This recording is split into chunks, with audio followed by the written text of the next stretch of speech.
ॐ तव कथामृतं तप्तजीवनं कविभिरीडितं कल्मषापहं स्वरमङ्गलं श्रीमदाततं भुवि गणन्ति भूरिदा जनाः. Your words are like nectar, bring life to scorched souls. They are praised by poets and remove all sin. They are auspicious to hear, wonderful and exalted. Those who spread these words throughout the world are truly giving souls. Welcome, everyone, to our class on the Gospel of Sri Ramakrishna. We started last time. We're in the chapter with the various devotees, and this particular section started on November 9th, 1884, and now we're up to page 662. And Sri Ramakrishna is in Dakshineshwar. And the last thing that we saw was that M and who else? And Gopal, that they wanted to spend the night there. They were going to spend the night in the Nahabad. And Sri Ramakrishna said, why not stay right here in his room? So they decided they would do that. So this conversation starts that same night before they go to sleep. They're in his room. It says it was 10 or 11 o'clock at night. So this is page 662. It was 10 or 11 o'clock at night. Sri Ramakrishna was sitting on the small couch, resting against a pillow. M sat on the floor. The master was conversing with him. A lamp burned on a stand near the wall. The master felt great compassion for his devotees. He wanted to bless M by accepting his personal service. Master, my feet ache. Please rub them gently. Yeah. Now, for those not familiar with some of the customs that were common then, even today in India, that to massage Guru's feet is considered a great privilege and a great blessing. So M was very pleased that he was given that privilege. M seated himself on the small couch and took the master's feet on his lap. He stroked them. Now and then, Sri Ramakrishna would ask his disciple a question. Now, we know there's something special about Sri Ramakrishna's feet, that somehow he would transfer his spiritual power or raise the consciousness of the devotees, very often with a touch, sometimes with a glance, sometimes raising his hand, but very often with his foot. He would just, if someone sitting on the ground, maybe reach out and just nudge with his foot, and it could send somebody into some spiritual mood, some ecstatic experience. So this was one of the special features of that Shakti, that power that Sri Ramakrishna possessed. Now and then, Sri Ramakrishna would ask his disciple a question. Now, we find a few places like this. This one is fairly specific, where Sri Ramakrishna wants to make sure that M has understood something. Well, he asks him to repeat it, knowing that M is recording these things. Sometimes even if M is some other place. Once M was in Panchavati, and he said, go call M. There'll be some interesting conversation taking place. He wanted him present at that time. So this will be a little bit of an examination, but at the same time, it's late, and they're just relaxing. There aren't other people in the room. So just some nice conversation. Master smiling. How did you like today's conversation? M. Very much indeed. Master smiling. How I spoke about Emperor Akbar. M. It was very good. Master, repeat it to me. So now it's not like Thakur forgot. he wants to know how carefully M recollected everything. M. Oh, and I have to say one thing. Thakur was very tough on M in this section. And I think that M, if he had wanted to argue back, he has a case on a few of these things. Thakur said these things to so many different people. Anyhow, M. A fakir came to visit Akbar. The emperor was saying his prayers. In his prayers, he was asking God to give him wealth and riches. Thereupon, the fakir was about to leave the room quietly. Later, when the emperor asked about it, the fakir said, "If I must beg, why should I beg of a beggar?" Master, what else did we talk about? So that's okay. He's not going to edit that one at all. That one's okay. M, you told us a great deal about saving up for the future. Master, smiling, what did I say? M, as long as a man feels that he must try, he should make an effort. How well you told us about it at Sinti. Master, what did I say? Sinti, this was one of the meetings of the Brahmo Samaj took place there, I believe. M. God takes upon himself complete responsibility for one who totally depends upon him. It is like a guardian taking charge of a minor. You also told us that at a feast, a child cannot by himself find a place to eat his meal. Someone finds a place for him. Master, no, that is not quite to the point. Now, we've heard Thakur say these things many, many times, so it's not exactly off the point, but Sri Ramakrishna is being very, very particular. I said that the child doesn't fall if the father leads him and holds his hand. Actually, Thakur said both things at different times. I don't know when it is, but he gives both of these illustrations that when walking along the field, if the small child holds onto the father's hand, he may let loose and fall. If the father holds his hand, then there's no chance of his falling. So that one he definitely gave, but he also gives this other illustration. M. You also described the three classes of sadhus. The best sadhu does not move about to get his food. Ajagara vritti. We saw this before, like the python, that it won't go in search of food. It wraps its tail around the tree and hangs down, and if food comes near it, it gets it. If it doesn't get food. This is one type of vow that some sadhus will take, that they'll let food come to them. If it doesn't come, they don't go in search of it. So the best sadhu does not move about to get his food. He lives in one place and gets his food there. You told us about that young sadhu who said when he saw the breasts of a young girl, "Why has she got those abscesses?" You told us many other things. Yeah, this is all repetition for us because we read them last week. Yeah, that was the story where the sadhu says that, God has already provided milk for the unborn child. So why does if God provides everything ahead of time, why do I have to worry about where my food will come? This is a nice story. Master smiling. What else? M. About the crow of Pampa Lake. He repeated the name of Rama day and night. That is why he couldn't drink the water, though he went to its edge. And about the holy man in whose book was written only Om Rama. And what Hanuman said to Rama. Master, what did he say? M. Hanuman said to Rama, I saw Sita in Ceylon, but it was only her body. Her mind and soul were lying at your feet. And about the Chatak bird, he will not drink anything but rainwater. And about Jnana Yoga and Bhakti Yoga. Master, see, this is M's memory of these different things. Master, what did I say about them? M.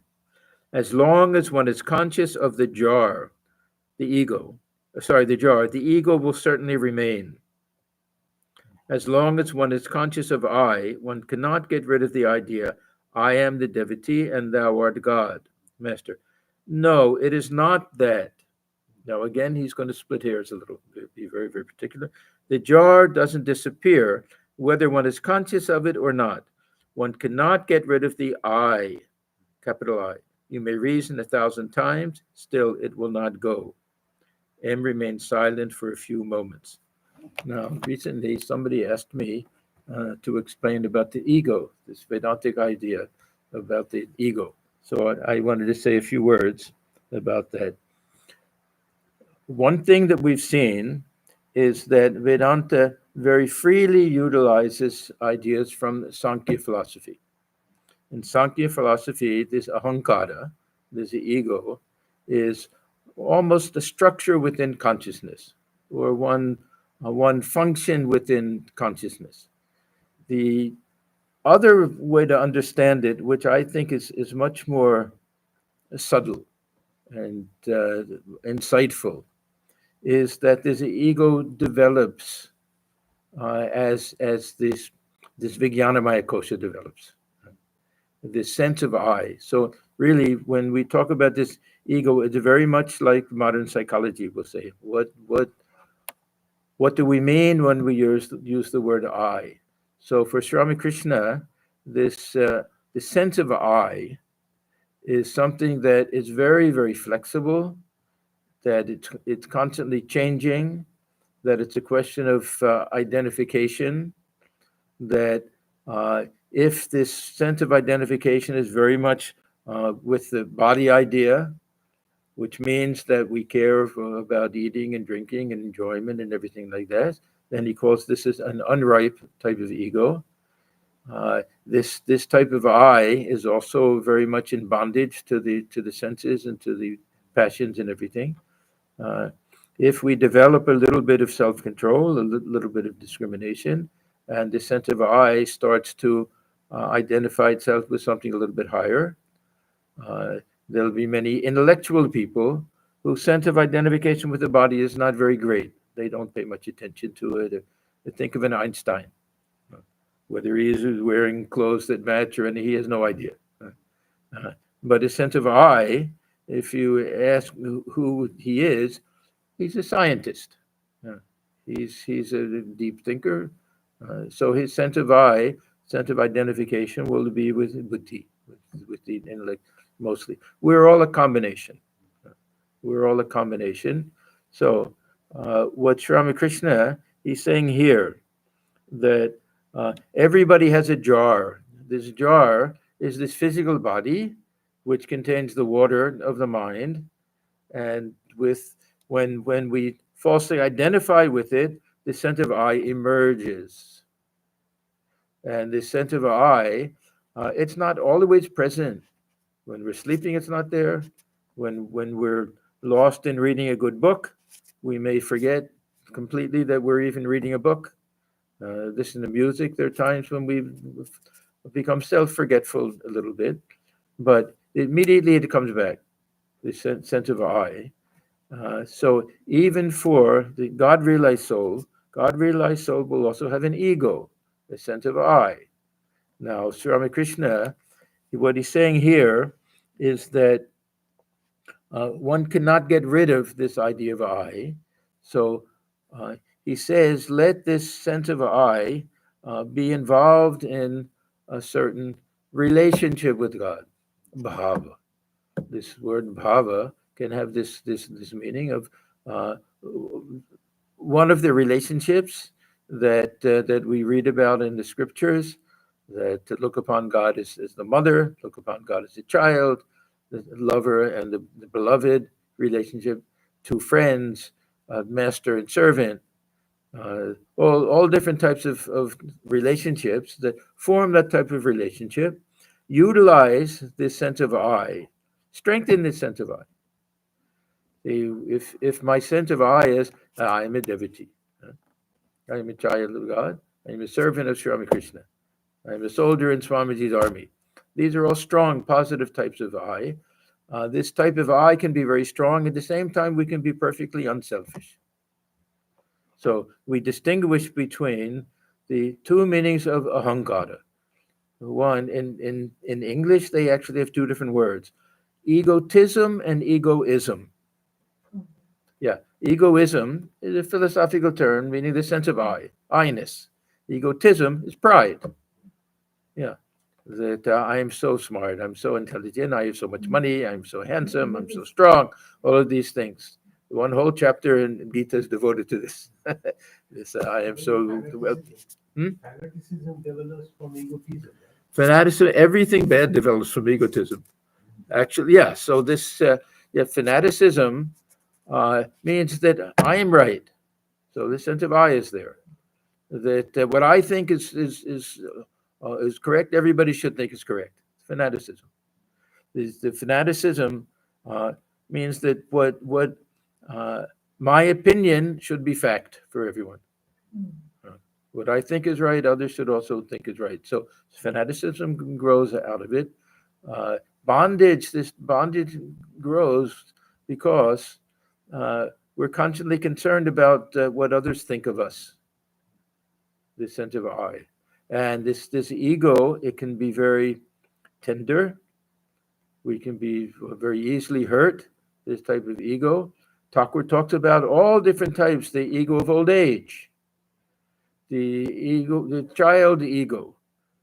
Every stage of life, the ego is a little bit different. Ego of old age is nobody pays attention to me anymore. Don't they know when I was young, I could do so much. Now they think I can't even stand up without some help. They think I don't know anything. Huh? So not everybody has to have it. This is the point. These are natural things, but we if we develop this other type of ego, where all we care about is this relationship. Now the jnani also has a type of ego that won't be in that same type of relationship, but will be with I am that. That's also a sense of I. I am one Hum Brahmasmi. That's an ego. I am Brahman. That's a sense of I. What is my sense of I? That means the ego. So this is the way that Sri Ramakrishna analyzes a very subtle, very very insightful type of analysis. So when we study this Viveka Chudamani, you may remember that this ahamta, this sense of I, emerges when this Vijnanamaya kosha develops. See, in small children, when they're on the mind level, this buddhi level, we can say, is a level of self-reflection. Without that level of self-reflection, see, that's why Thakur says children, they don't have that type of ego. They're not self-conscious. Do they look nice, not look nice? These things happen when the children get a little older. When teenage years comes, it becomes horrible. Yeah. Every day you have to look and see, yeah, do I have any pimples on my face? Yeah, I'm having a bad hair day, all of this. Yeah. Do my clothes match? What will the other kids say? Am I wearing the latest fashions? Then we get older, we don't care so much. Yeah, but then other things come. So this sense of I, when it in conjunction with an intellect that is based on viveka, when the mind or the buddhi intellect can properly analyze and discriminate in everything, it can free us from this type of bondage. That sense of I can be perfectly unselfish. We think the ego means selfish. No, it doesn't have to. This sense, we have many people who have that sense of I. They only want to help other people. They don't care for recognition, name and fame, anything like that. That's also an ego. So the ego doesn't have to have a pejorative meaning all of the time. That's their sense of I. It's a highly ripened type of I. Now, what Thakur says is that when we reach this highest stage, then this ego will be transcended. But as soon as the mind comes back down to this awareness of the external world, this I comes back. That's the real ripe ego. Now we're adopting it. This aropkara. This we try to superimpose this feeling of a relationship. I have to keep reminding myself. No, I shouldn't think of myself as uh, monk of the order. You have to show me respect. No, I should think I'm a child of God. That's all, a servant of God. We have to keep reinforcing that. After the highest realization, it becomes natural, and one clings to it, and one lives in the world, is able to converse with other people and live in the world because one takes refuge with this real ripe ego. So for Sri Ramakrishna, it was mostly this idea that I'm a child of the Divine Mother. So this sense of I, Thakur says that it will come back, and we can get rid of it in that highest state, and we can also understand the insubstantial nature of this ego. It is not real. It's an idea. It's the idea, a conception of ourselves. It's not a real thing, but we can't get rid of it. That sense of I is always there, and it's depends on the content of it. What do we mean when we think of ourselves? What's the first thing that comes to mind? And this, our sense of I is very much determined by other people, how we allow other people to define us. And this is why this Thakur talks about solitude all of the time. When we go into solitude, we don't have this anybody else there defining us. We can just be who we are. So this is a nice little. Actually, the way M describes it is also fine, but Thakur is just adding this one extra point. So let me read this again. M. As long as one is conscious of the jar, the ego will certainly remain. So the jar is the body, mind, and senses, this physical being that we have. As long as one is conscious of I, one cannot get rid of the idea, I am the devotee and thou art God. Yeah, it's not 100% right. As long as one cannot get rid of this idea, that's conscious of the I. Not everyone will have that feeling. I am the devotee and thou art God. That'll be a very good type of I. So most people who are conscious of the jar, their sense of I is tied in with the whole package. Partly physical, partly mental, partly intellectual, social. Our sense of I is so much defined by male and female, so much defined by country of origin, so much defined by religion. See, there are some people that you ask who they are, first thing they'll say is, I'm Roman Catholic, I'm Buddhist, I'm Hindu. That'll be the first thing they say. Other people, the first thing that they'll say is, I'm Italian by birth. I come from a long line of Irish people. We came to this country. That'll be their sense of I. What's the main thing that we identify with? So it's a very fluid type of thing. This sense of I, sense of identification. Yes. So You know the person who asked this question? Oh, okay. Yeah. When does it become a medium for the reflective consciousness? Is this the ego that this sense of I, yeah, this sense of I comes out. Don't get too bothered with suns and reflections and everything. When we reflect back on ourselves, then we form an image of ourselves. If I'm simply conversing with you, that's okay. But while I'm conversing with you, I have this feeling that I am conversing. This I emerges out of all of that.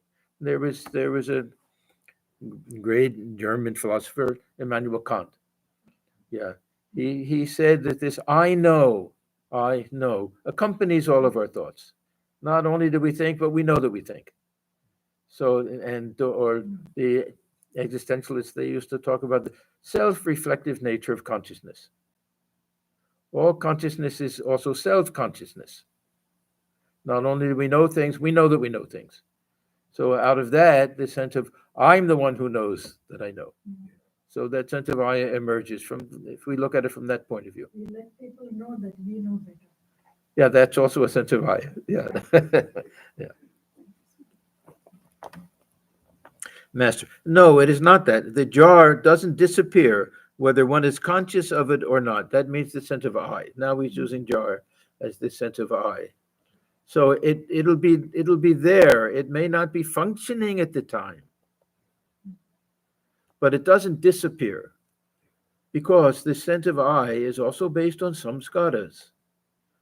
All of our experiences, all of our tendencies, the whole content of our mind, everything goes together to give us that sense of who we are as a person.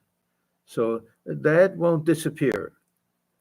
Uh, it can, this sense of I can definitely uh, be ripened. This is the way Thakur looks at it. This process of ripening, and uh, it ripens, and at the same time, we reinvent ourselves through this establishment of a relationship. Aropkora is a very interesting. It's almost like role playing. We have to take this particular attitude, spiritual attitude, and stamp it onto our minds, and just superimpose that on our way of thinking, so that it becomes a constant for us. And at some point, it'll happen. Now, for most people, it happens because of their station in life, whatever they're doing. Yeah, this Sartre, the great existentialist, he has one little section about, he calls the waiter. Yeah, it's very interesting. He goes into a restaurant and he sees a man who comes up. He has his arm out. He has the towel folded around it. He's holding things, like he's asking them what would they like to have, writing things down and everything. And he's observing this man. And he said, yes. Then it occurred to me, he had become a waiter. He had become a waiter. That was his whole sense of identity was being a waiter. Then he wrote this other play. There was a great French actor named Keane, and every role that he played, he identified with it 100%. That was why he was such a great actor, that could just throw himself into that role. When he retired from acting, he had no sense of who he was. No sense of who he was, because his whole life he had honed that skill of identifying with something external to him. Now, what we do, we also identify with everything external. Everything is a role that we play. Yeah. So, my saying, I am a monk of the Ramakrishna order. Yeah. I'm actually nothing but this witnessing consciousness. That's my true nature. But uh, uh, that sense of identification, of course, it may be a good thing. This is the point. When it's this idea, I am a child of God, a devotee of God, then it's definitely a good thing. This is what Sri Ramakrishna means by Vidya Maya. It's Maya because we're falsely identifying with superficial things, but Vidya Maya because it can break this other identification with the physical aspect and with all our desires and all of that. It can break that. So we utilize this sense of I, this ego sense, and we have to have a strong sense of I if we want to do anything in spiritual life. So we have to be very well grounded in this idea, whatever our relationship is. I'm a servant of God, child of God, whatever it is. Correct. Yes. So basically, what Thakur is correcting M is about M is thinking of the jar as the body mind complex and ego as separate, whereas Thakur is correcting that the jar is the I and how that doesn't go away. Is that what the difference is between both of them? I know. Thakur sometimes uses the jar of the ego. Other times he says the jar is the body and water inside it. It's a different illustration. I think the point he's trying to make is that this ego sense that it won't disappear. I'm just saying, unless it disappears, something like that, it won't disappear. It'll disappear in that state of samadhi. Yeah, in Savikalpa samadhi. What is Swamiji's in the Swamiji's the song of samadhi? What is that experience? I. Only this flow, the sense of I am, I exist, not identified with anything else, with this physical body, just that feeling, I know I am, I exist, purely as pure consciousness, but it's still a type of I. It's an illumined I. Yeah. So. Actually, the temporary. Temporarily, yeah. If we're not thinking about anything, we're daydreaming or something. Yeah, we can lose all sense of who we are. We can go into a movie theater and completely forget getting wrapped in it. Forget that we're sitting in a movie theater if it's a very engaging type of film. Uh, we read a book, and that's why people do these things, to free themselves from that sense of I, to get out of our own bodies. We try to. This is the purpose of that type of entertainment and art. Even a beautiful painting or a beautiful sunset, we can go, we can be immersed in the beauty of it and forget ourselves for the time being. As soon as we remember ourselves, it's again, I have this to do, I have that to do, I have this ache, I have that problem. Everything comes back. Yeah. So art is meant for us to try to transcend this ego. But it comes back, and it goes below the surface, because it is this bundle of samskaras and our identification with them. So I think the main point is that one cannot get rid of it. He says you may reason 1,000 times, still it will not go. Other times he says you may reason 1,000 times that it's unreal, still it'll come back. Here he says it won't go. It's subtle distinction. I think he was in a mood. Thakur was in a mood to pick the nitpicking with him a little bit. Yeah. Otherwise, his interpretation isn't bad. And Thakur talks like that sometimes. Yeah. He says, you cut down the Ashwatha tree.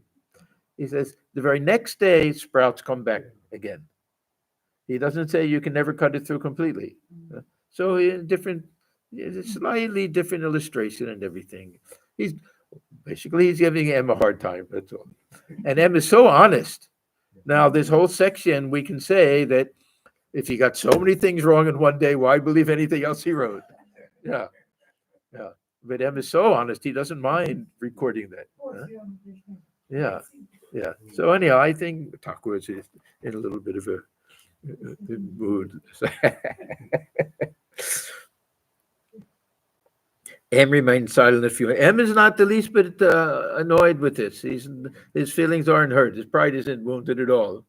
Oh, you trusting me? You think I don't know? I heard you say it yesterday. You think I forgot it so fast? No, he's not the least bit disturbed. M remained silent a few moments. M, you had a talk with Ishan Mukherjee in the Kali temple. There's a whole chapter about this. Advice to Ishan. This is one of the strongest and most instructive and thrilling. And I don't know, one section that just, if it had been any one of us, we would have melted on the spot. The Thakur is so strong in that state of ecstasy. How he really, and Ishan understands and takes it, and not just takes it, but says that these words are coming straight from the Divine Mother. Anyhow, that whole section is one of the most remarkable sections in the Gospel. M, you had that talk with Ishan Mukherjee in the Kali temple. We were very lucky to be there. Yeah. See, there's Ishan. Thakur had told him so many times in this Kali Yuga that these Vedic things, this Gayatri, nothing wrong with Gayatri, but why not do something with the Divine Mother? And so many times he said, go into solitude. Here he's sitting on the steps with his Koshukushi of the Kali temple in front of everybody doing this Buddhist chanting. He's almost asking for it. Yeah. And Thakur in that ecstatic mood. Yeah. Master smiling. Yes, tell me, what did I say? M, you said that work is only the first step. You told us that you said to Shambhu Malik, if God appears before you, will you ask him for a number of hospitals and dispensaries? This is actually if on your deathbed. Yeah, you should. You said another thing. God does not reveal himself to a person as long as he is attached to work. You said that to Keshav Sen. Master, what did I say? M, as long as the baby plays with the toy and forgets everything else, Its mother looks after her cooking and other household duties. But when the baby throws away the toy and cries, then the mother puts down the rice pot and comes to the baby. You said another thing that day. Lakshmana asked Rama where one could find God. After a great deal of explanation, Rama said to him, Brother, I dwell in the man in whom you find ecstatic love, Ujjita Bhakti, a love which makes him laugh and weep and sing and dance. Master, Ami, Ami. So he's getting a few things right here. Sri Ramakrishna sat in silence a few minutes. M. That day you spoke only words of renunciation to Ishan. Now we have to remember, Ishan was quite elderly. He's in the final stage of his life. The same thing with Vidyasagar, that those who had reached a certain stage in life, that Thakur said, now is the time. Everything you've done is good. You're a generous man, wonderful work you've done. Let others do it now. Now devote yourself to this ultimate realization. That day you spoke only words of renunciation to Ishan. Since then, many of us have come to our senses. There's many of us. This probably means him and Ram, because after that, Ram said that making provisions to renounce everything. Yeah, I don't think he ever did, but anyhow, that desire came to him. Maybe Girish, Balaram, I think mostly the householders. The others were already filled with that renunciation. Now we are eager to reduce our duties. You said that day, Ravana died in Ceylon, and Behula wept bitterly for him. Now, when I first read this, I had no idea what any of this meant. Yeah. The point of this somehow is that these are two unrelated things, and there's some cause and effect that's misunderstood. I take it to mean somehow that everyone knows the goal of life is to achieve something and some type of happiness and and yet going about it by trying to get as much money and enjoyment and pleasure and everything, where there's no causal link between them. We're trying to do one thing, we're doing something that keeps us in bondage, we're trying to get out of it. I don't know, anybody else have any other? Yeah. Anyhow, there's some story, I don't know what this Behula, but these are two things that took place at different times and different places, on two unrelated things. There's a footnote, I think, the first time it comes up in here, but Sri Ramakrishna laughed aloud, humbly. Sir, isn't it desirable to reduce the number of one's duties and entanglements? Master, yes, but it is a different thing if you happen to come across a sadhu or a poor man, then you should serve him.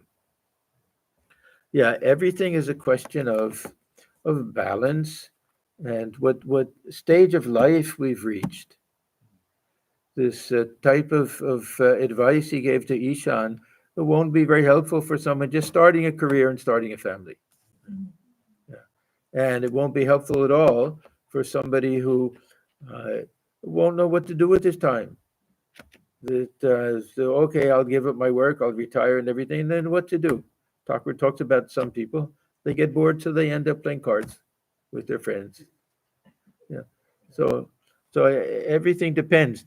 And the other thing is that when we hear the things that Ramakrishna says to his householder disciples, we have to remind ourselves they were also not ordinary people. Just as the monastic disciples were not ordinary people, the householder disciples were not ordinary people. This is M and Balaram and even Girish and Ram and Nag Mahashai. Yeah, that we can't even imagine. Yeah, but they had a level of devotion and a level of faith and had the touch of Sri Ramakrishna, that they were also extraordinary. Yeah. Antarangas, also Antarangas, inner circle. So yeah, this idea that some people will say that Thakur wasn't interested in helping other people. He was against this idea that we have nothing to do with to save the world, to run after, try to be do-gooders and everything. That's a different thing.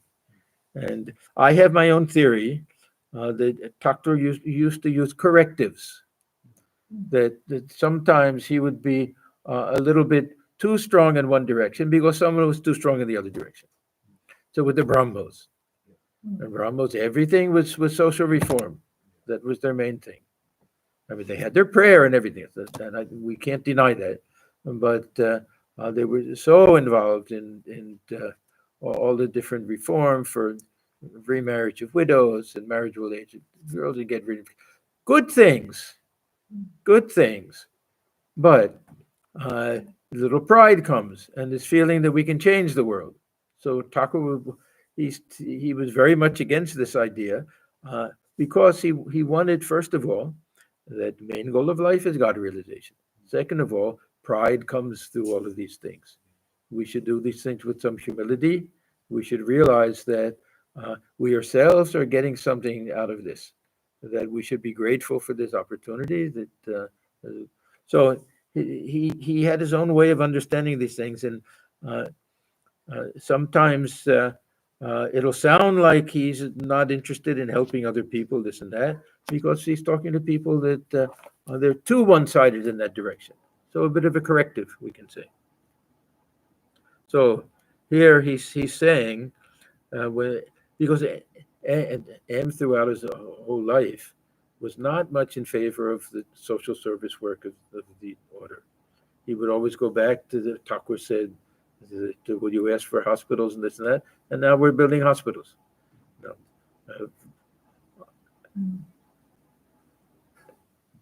The understanding of this that Swamiji had and that Holy Mother had and the direct disciples, I think, is more reliable. Yeah, they didn't see any contradiction with this. So Thakur, he's saying here that, yeah, this doesn't mean that you see people suffering, you look the other way. You try to do something to help. M. And that day you spoke very rightly to Ishan about flatterers. They are like vultures on a carcass. You once said that to Padmalochan also, Master. No, to Vamadas of Ulo. Maybe he said it to both of them. I don't know. After a while, M sat on the floor near the small couch. And Sri Ramakrishna felt sleepy. He said to M, "Go to sleep. Where's Gopal? Please shut the door." So that's that night. And then we get the next morning. Next morning, Sri Ramakrishna left his bed very early. Yeah, Thakur never slept much. We know that. 1 or 2 hours, maybe he would get at night. He would get up very early in the morning. And if you happen to be sleeping in his room, that he'll get everybody up. What are you doing? Sit for meditation. So left his bed very early. Could be 2 in the morning. We don't know. As usual, he chanted the holy names of the different gods and goddesses. Now and then he looked at the sacred river. The morning worship began in the temples of Radhakanta and Mother Kali. M had spent the night on the floor of the master's room. He left his bed and watched the worship in the different temples. So this will be as sunrise, roughly, by the time they start the temple worship. Sri Ramakrishna finished his bath and went with them to the Kali temple. He asked the disciple to lock the door of his room. Yeah, this is also something I always found curious. He always locked his room when he left. Yeah, I have this feeling that if anything was stolen from the room, that he's not maintaining the sanctity of the temple authorities and everything, that or tempting a thief to come. Not that he had any attachment to anything in his room. Yeah. Yeah, but somewhere I found, like he mentioned, I cannot do few things like making a knot. Yes. Locking it. He would always ask somebody else to do it. Okay. To lock his, yeah. He could not do it. No. But I don't think it was a personal thing. I think that he's thinking that it'll be a big problem for everybody else if somebody steals something from the room. He wants to avoid that. The Holy Mother was not there at that time. Well, who knows? Yeah, even if she's there, she's not there to guard his room. Yeah. Yeah.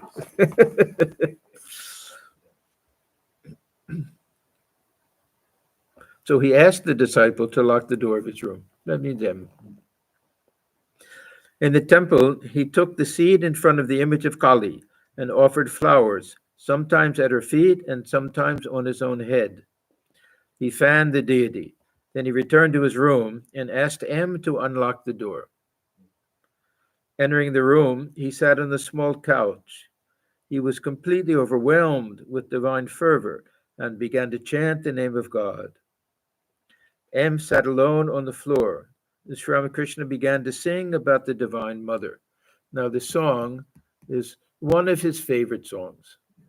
There are a handful that we can pick out. I think this one, Ichamai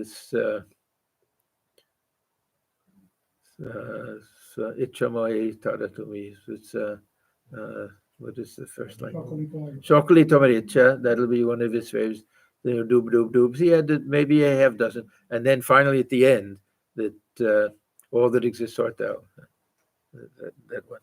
This is somewhat different one. Ke jane kali kamon. No, this is I'm saying. This is also Ke jane kali kamon. Shora dorsana napai dorsa. Yeah, this was one of his very favorite songs. No, I'm mentioning the others in addition to this. Yeah. Yeah. Normally the other one. No, not normally. This is also one of his favorites. Oh, really? Yeah. He sings many times. This comes up. Yeah, the Ram Prasad song. Yeah. Who is there that can understand what Mother Kali is? Ke jane Kali kemon. Yeah, what is she like? Even the six darshanas are powerless to reveal her. There's actually a play on words with the darshan. Yeah. The Shad Darshan. So there's six schools of Indian philosophy. Darshan means philosophy. It means what the Shad Darshana, the six schools of Indian philosophy. Darshana also means vision, the vision of God. So you won't get this vision of God through the study of all the schools of philosophy. You won't find God there. This is the same example he gives with the almanac. That the almanac will tell you how many inches of rain will fall in a year. If you squeeze it, you won't get a drop of rain. Just this is a very strong idea with Sri Ramakrishna, a very strong idea with the Shaktas, worshiper of the Divine Mother, that philosophy can just give a little hint at things, that we don't find truth, we don't find God, realization through the study of philosophy. It can give just a little abhas mantra, just give us a little hint at what it's like. We have to have direct experience. There he says, unless a man is simple. Yeah, then we'll get to that. Yeah. So, who is there that can understand what Mother Kali is? Even the six darshanas are powerless to reveal her. You won't find her. You won't get the vision of God through the study of philosophy. Unless you're simple. It is she, the scriptures say, that is the inner self of the yogi. See, these Shaktas were also, you can say, Advaitins from the one point. They didn't care for this idea of this the world is a dream, unreal, but this divine presence of God and this identification of the lower self and the higher self, God dwelling within, is also part of that Shakta tradition. Yeah, when we do this worship of Divine Mother, this meditation, Saham, I am she. Soham, I am he. Saham, I am she. It is she, the scriptures say, that is the inner self of the yogi who in self discovers all his joy.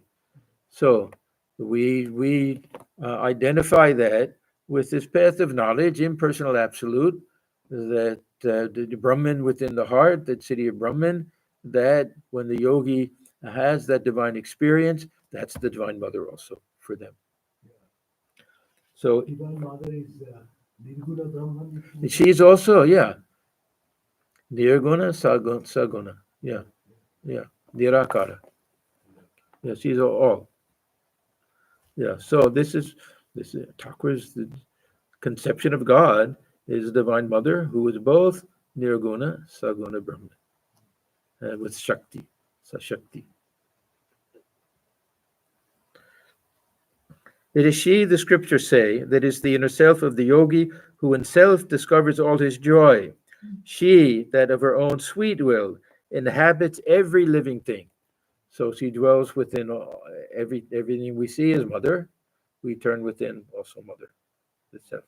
Was this the song that Swamiji sang on his last day? No, that was Shamamati Kaluri. It's Kali, my mother, really black. Oh, Shamamati Amar Kaluri. And then he sang, all creation is the sport of my mad mother Kali. By her Maya, the three worlds are bewitched. He continued, O Kali, who can know thee? Numberless are thy forms. Again he sang, O mother, redeem me speedily. From terror of the king of death, I am about to die. M said to himself, I wish he would sing, Mother, thou canst not trick me any more, for I have seen thy crimson lotus feet. Strangely enough, no sooner had the thought passed through M's mind than Sri Ramakrishna sang the song. A few minutes later, he said to M, what do you think of the present state of my mind? M smiling, it is your simple and natural state. Sri Ramakrishna sang to himself the following refrain of a song, unless a man is simple, he cannot recognize God, the simple one. Yeah, was a whole kind of sect, you could say, the Sahajiyas. They were like the Baus and everything, but they emphasized this idea of simplicity, that one must be simple. So, দেখেছি তোমার রাঙা চরণ Raga Choron, I've seen your lotus feet, red lotus feet. Yeah. So the attitude of the Shakta, these are two very important things. That one, seeing Mother everywhere and in everything, and this other idea that our study of the scriptures and study of philosophy is not to determine which one is true. The truth is not found there. That which one is helpful, which one presents us with a worldview that works for us. That it eliminates all types of even philosophical fanaticism. This is another type of fanaticism. How the non-dualists and the dualists hate each other, and they have to. One has to be right. Either I'm right or you're right. Thakur says no. Just different attitudes, different points of view. Which one is more helpful? For most people, dualism is more helpful. A little more subtle, qualified non-dualism. There's a few rare souls can be real jnanis, not rely on any personal God or devotion or anything. Just with the self-control and penetrating intellect can reach the highest. But they're all just different points of view. Darshana, drishti. I had a professor in college that I was a little snobbish in those days. I was a follower of Thakur. I understood things better. He was very brilliant. He used to say this darshana, drishti, that the real meaning was a point of view. And we're used to thinking that this is through realization, that these grow out of this realization of these great souls, and they may be true also. But Thakur's point of view, really, that the other word for darshana is mata. Mata, which also means opinion. Yeah. So this is that same question. Is it opinion or is it fact? And for Sri Ramakrishna, not opinion in the sense that likes and dislikes, but this is according to a certain school that they'll explain it this way. And it's a very nice type of model that they have, an explanation. Is it good? Is it perfect? No. What did Thakur say? He says, nobody's watch keeps the right time. Some may be more accurate than others, of course. Not that everybody's opinion is that we're all entitled to it. It doesn't mean that each one is as valuable. But he says the sun alone knows when it's exactly in the middle of the sky. It's noon. Doesn't matter what our watch says. So this is one of the main ideas that we have with this mother worship, that which she has to be experienced. We have to go beyond all of this. Then this other idea that she dwells within all beings and all things. The third idea, which is also very important, is how little we can understand. That's Swamiji's the last song that he sang. How little we can understand. Whether she's even Purusha, Prakriti, the void, who can say? This Kamalakanta, a whole lifelong great saintly devotee, end of his life he's saying that the whole life I've pondered these things. It makes my head spin. Who can know these things? The mother is inscrutable. The nature of Maya, Mahamaya, inscrutable. It defies logic. Achintya. It's just all we can do is stand in awe and pray for that experience, because that experience means we go beyond the mind and beyond. All of these philosophical schools and all of these categories that we set up and all of these models that we have and all of these analogies that we have, they give us the impression that we've understood something.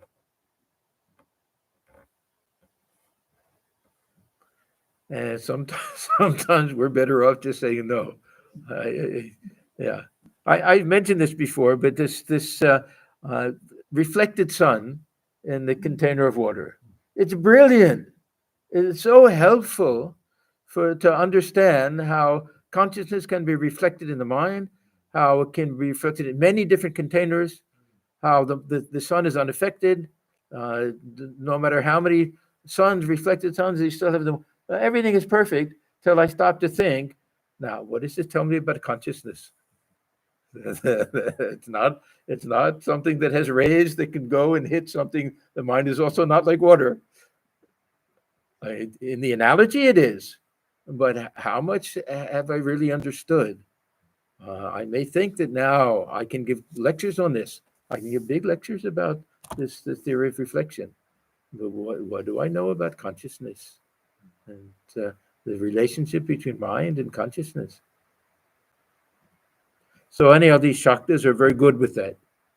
They're very good with who can understand. Ke jane kali kamon, who can understand? Yeah. Even the greatest philosophers, these 6 systems of philosophy, they can't explain these things properly. They can give us a hint, and they're helpful. It doesn't mean we shouldn't study philosophy. They're helpful, but we have to go beyond. We have to, there's an expression that religion begins where philosophy ends. So, but we have to go through it. We have to, So for Sri Ramakrishna, Sarva Bhavamaya, he was the embodiment of all moods. He was equally happy with his Ramanuja's bell fruit, typical of Vishishta Dvaitavada. Equally happy with peeling the onion at Dvaitavada. Equally happy with Hanuman, that I don't know anything but Rama. So that was the genius of Sri Ramakrishna, because he had experienced all of these different paths and everything. Everyone else is fighting about this Bahurupi, this what is it called? It's chameleon. The one says, I thought it was red. I thought only the person who lives under the tree. He says, yes, it can be all these different colors, and sometimes no color at all. Okay, so we've come to the end of this chapter. So we'll start next time on chapter 34 with Bankim Chandra. Bankim Chandra was highly famed author of the day. So that's page 666.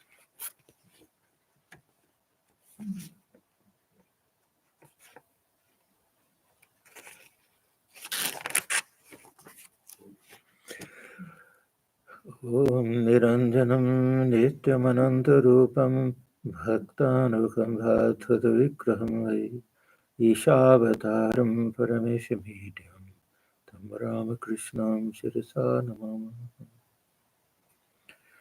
We bow our heads before Sri Ramakrishna, who is stainless, of infinite nature, whose heart melts in sympathy for his devotees, who is an embodiment of the divine and the Supreme Lord, and ever worthy of our worship. Om Shanti, Shanti, Shanti. Peace, peace, peace be unto all. Okay, thank you, everyone. A reminder for those of you who live near to the center, we have a music concert tomorrow night, starting at 7:30. A very interesting former jazz musician and two other musicians playing Western saxophone, I think soprano and tenor maybe, and tabla player, but classical Hindustani music. Yeah, I've heard them. They're very good. So if you can come, that would be nice. Okay. Thank you, everyone.